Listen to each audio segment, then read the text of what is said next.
Brilliance Audio presents the unabridged recording of Chicken Soup for the Soul, True Love, 101 heartwarming and humorous stories about dating, romance, love, and marriage, by Jack Canfield, Mark Victor Hansen, and Amy Newmark. Foreword by Christy Yamaguchi and Brett Hedican.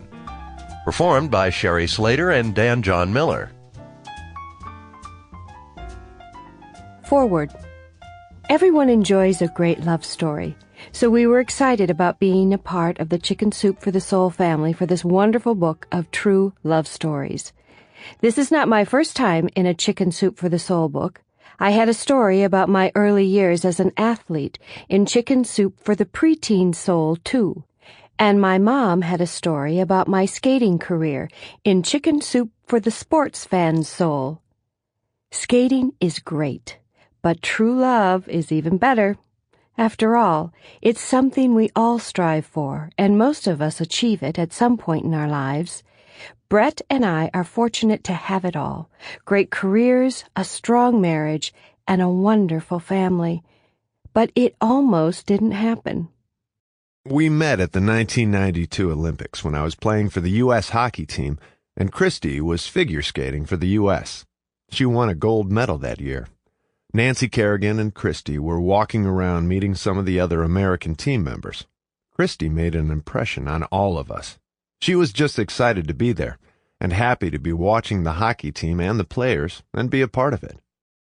There were about 25 hockey players, and I remembered a few of them, but not Brett. When we met again a few years later in Vancouver, he told me that we had met at the Olympics. I had to go back to look at the photos to see if he was really there. A hockey player was the last type of athlete I thought I would ever date. Hockey players are just a different breed from figure skaters. We always competed with the hockey players for rink time when I was a kid. We had no class. It was pretty funny because when we were reintroduced, one of my choreographers was with me. And he said there was this cute guy who kept looking over at me. I was so embarrassed, as if I was transported back to grade school. We dated for about 3 years before Brett proposed. Brett was playing for the Vancouver Canucks, and I was based in the Bay Area, so we were only going to see each other over Christmas for a day and a half. Actually, only 40 hours. Brett called me and said he had missed his flight. Sample complete.